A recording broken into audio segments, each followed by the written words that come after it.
You know how they say, yeah, that words are spells.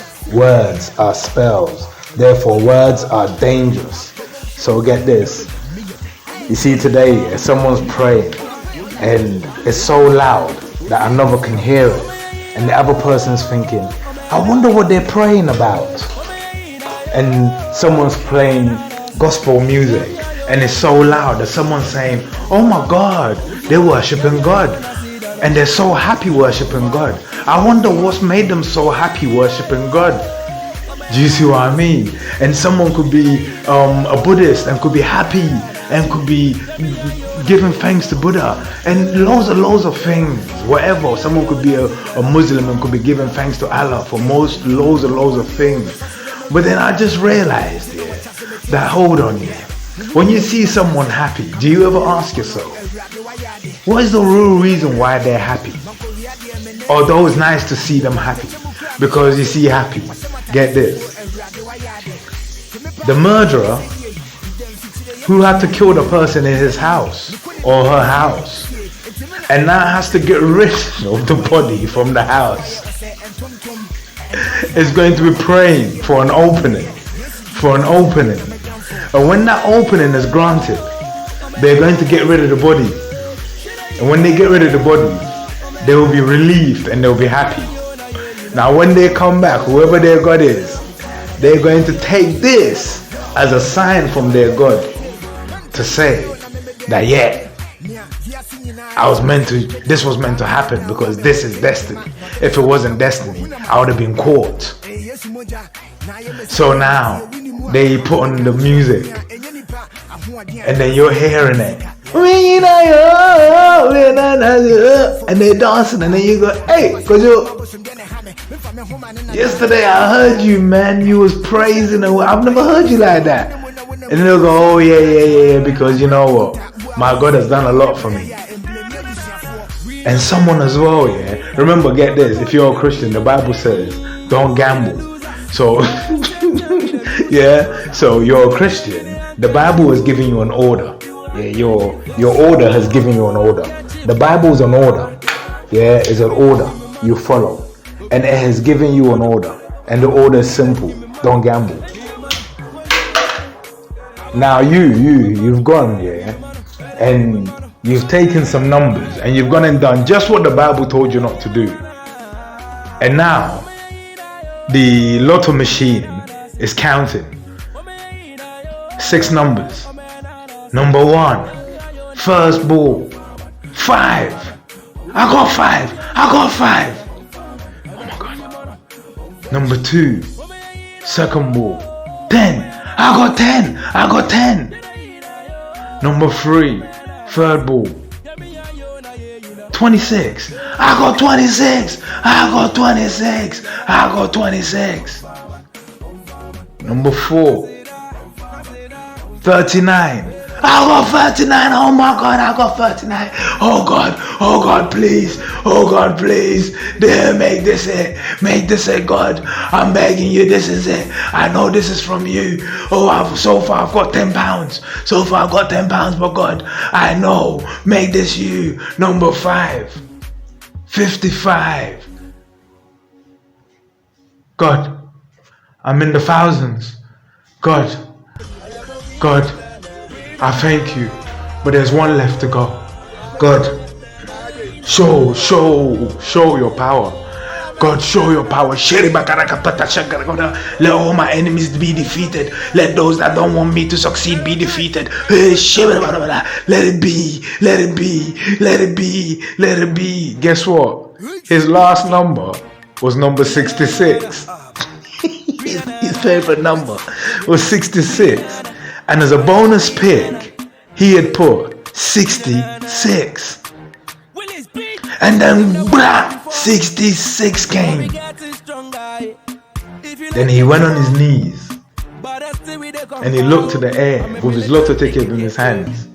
And he said, God, Jesus Christ, Allah, because the Quran says don't gamble too. Allah, Buddha says it's stupid to gamble because you're staking what you've already earned on chances. So get this, you go, thank you. Thank you. I knew you loved me. That's why I had to break the one law that you says don't break in order for you to show your love to me. Hallelujah. And then they'll go to the church, and you see the preacher who's meant to speak on God's word. Speak on God's word. He wouldn't turn around and say, it's God's doing. Why? Because you came with a large sum of money acquired. Now get this. I'm not talking as a Christian. I'm not a Christian. I'm talking as what a Christian should be believing in. So get this. You know that this person won the national lottery, billions of pounds. Good. And you know that they went through a way that the Bible that you purport to preach says don't. You know this. But you freely take the money and then accredit it to the God that doesn't like the act.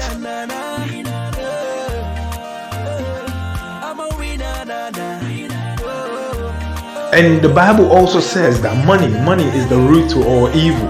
So not only does the God of the Bible not like the act of gambling, which you are crediting to him again, he also doesn't like money, which is the reward of gambling.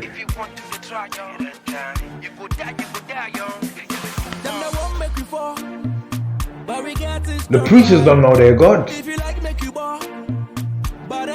And that's the truth. And that's the truth. When you hear someone singing and shouting and praising, don't be so quick. Even if someone says, you know what, guys, I'm happy today, yeah. Come, let's go down to the pub. Drinks on me. Drinks on me. Ask yourself, what are you celebrating? Because what he or she may be celebrating, may actually be a crime against you. You just ain't known yet. They robbed the house on your street. It wasn't your house because they know you live there. But they robbed your neighbor.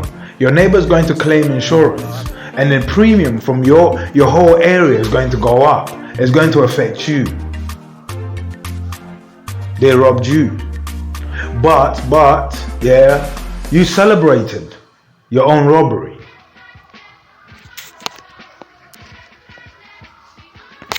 Hush puppy mentality.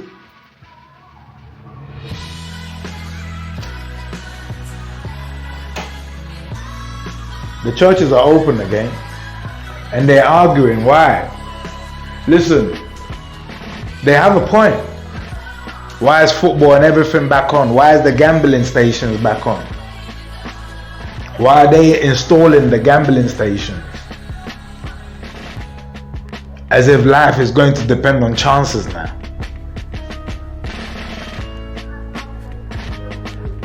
Because before COVID-19, life depended on the false lies of churches and malams and preachers and whatnot. All of them. There are fake ones and there are real ones. But life depended on God.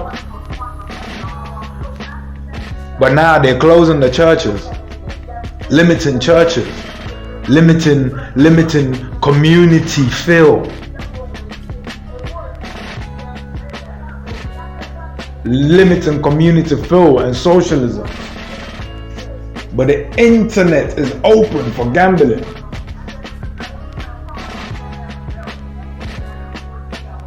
The schools have not yet developed a system for installing. Let me tell you, there was a prequel to this. In Ghana here, just before COVID-19, just before 2020, understand, there was a cleanup of the corruption within football. It was in preparation for this.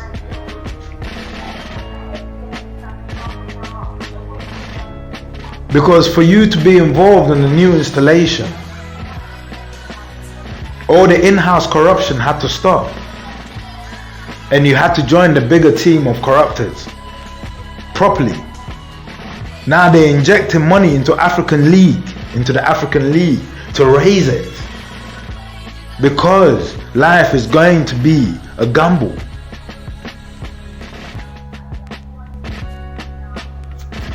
You be like monkeys on your computers and your screens and on your what do you call it? It's already happened. You see people trying to trade, stuck behind the computer 24/7, digging digital mines, digital gold, digital diamonds. When the raw diamonds are there to be dug, for real. One day they'll find out digital money is worth shit, and you don't control its value. Do you see what I mean? And that's where it's going to. You have to go and gamble on the games. Look on your WhatsApp key. You see the sports table where you got the football. When you click that, see all those sports there. You see how they arrange. All the sports are there, and then finally you've got the two medals. Why? Because this is where you're going to get your winnings from. And then finally, get this. After all the sports are arranged, the last two things, the last, second to last, is a jackpot wheel, and it has the numbers 777. The number 777 in the Bible is the representation of God. The number 7 is get this. This is why 777. The Bible says is a representation of that. Sorry, my back is itchy. There are 7 days in a week. There are 7 souls. Why? It's either you're born on Monday, but it's either you're male or female, but the soul is the same. The soul is sexless. The physical body has a sex that differentiates male from female, but the soul doesn't have a sex to differentiate. So it's one soul. There are 7 souls, 7 days, one born on each day. And 7 is the number of completion, because 6 days is not completed. There's 1 day left. If you complete 7 days, you have completed a perfect cycle, a perfect week. So 777 is the number of God. You're chancing everything on the jackpot, God. And then the last thing on that pot is a puzzle. One puzzle. It means it was the last piece of the puzzle. The final piece of the puzzle has been put into place. Once the God of the jackpot wheel has been installed. I will explain the WhatsApp pages to you another time. But it's a living book that tells you what was going to happen, what is happening, and what is going to happen. It predicted the face mask. It predicted the hand wash, the hand gel. It predicted the virus. It displayed the virus. Or before the virus. Right at the end, it shows you all the religions are grouped into one, purple, and put in the back.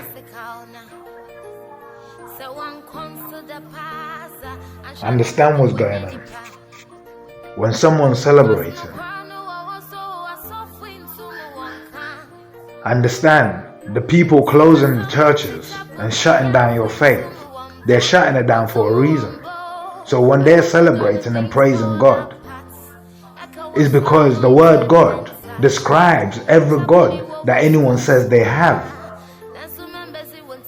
So when you're singing, saying, God, you're so good, the devil's people also see God as the devil. So they can also sing, God, you are to deceive you.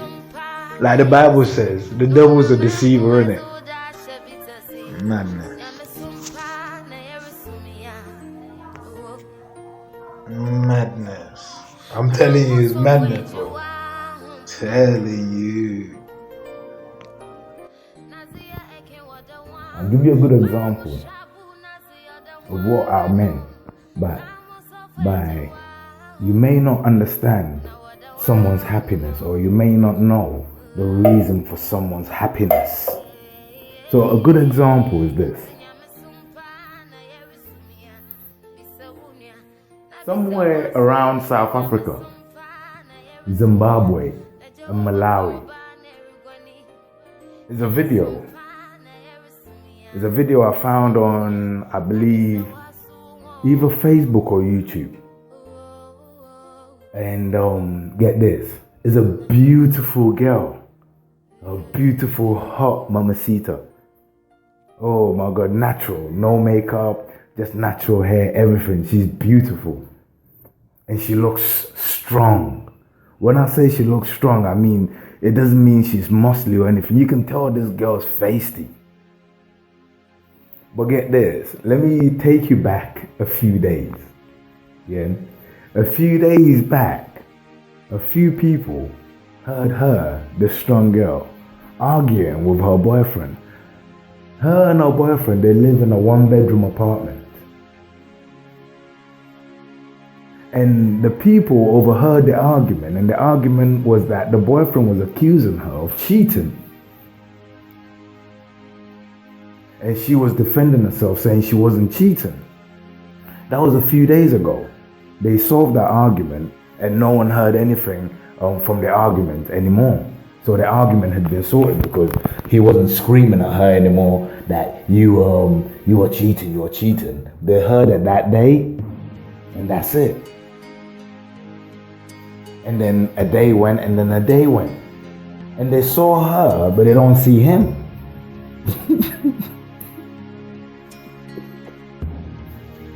They saw her, but they don't see him. After a while, people got worried.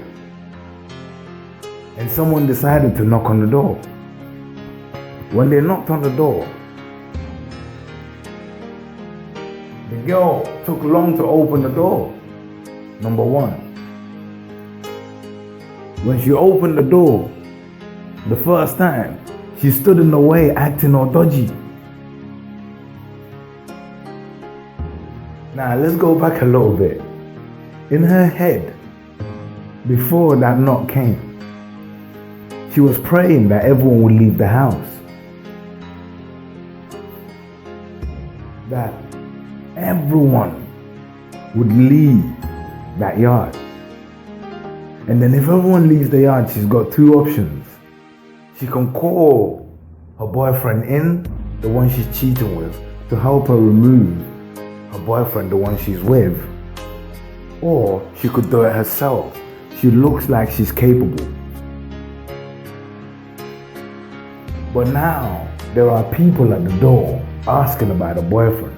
She's lied once or twice and prayed about it and got away with it. But there's one guy. That's his boy. That's his drinking partner. And he's been doing all the things they normally do without his boy. It don't feel the same.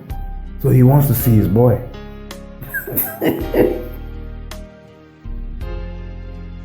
He wants to see his boy. And he pushes his way through. When he pushed his way through,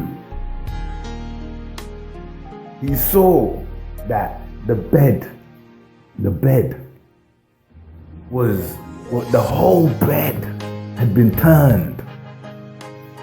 You can see there's been movement. Things have been shoved around the room. He asked me, where is he? And she said, I don't know, he's gone out, he hasn't come back. And then he lifted the mattress and looked under the bed. And he found his boy. Stiff.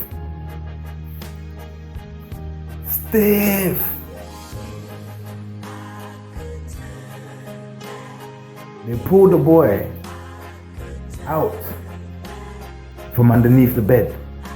And they put him across the room. And the girl stood by the side of the corpse. And now they were questioning her. Come and see this girl. She claims she knows nothing of this. The story kept changing. This, that, rah. And as they were questioning her,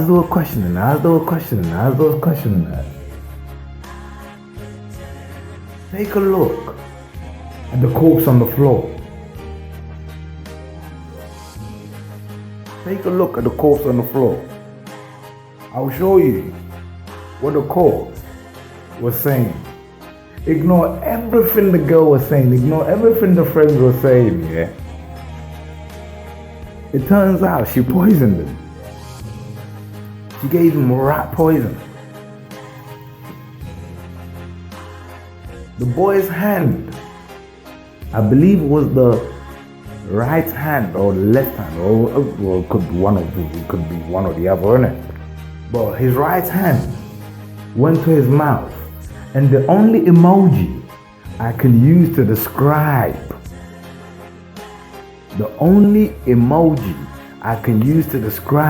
how his expression was the HMM. And it will bring up a face that looks up with a hand, as if you're thinking, do you believe what she's saying? Now, I just want you to reflect for 1 second. Let's retell the story where they're arguing. People heard they were arguing. And then, 3 days later, they barged into the room. They didn't find the body, or they didn't find the guy there. She's saying, I told you, he's gone out. That's it. 4 or 5 days later, his body's found. Yes, he's been killed. Yes, they were having an argument. But no one would assume that she would have found him outside and killed him.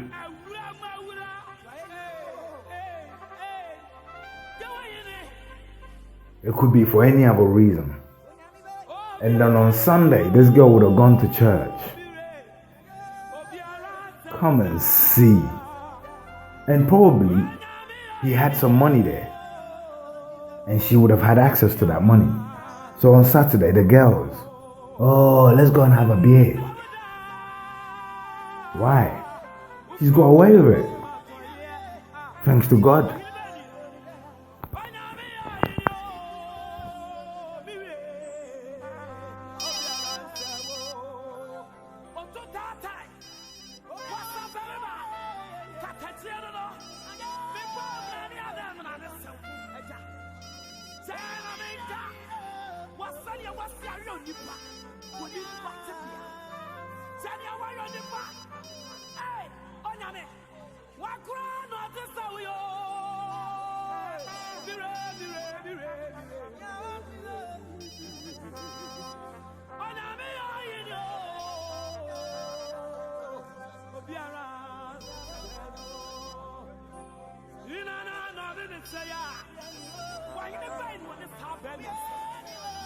You're a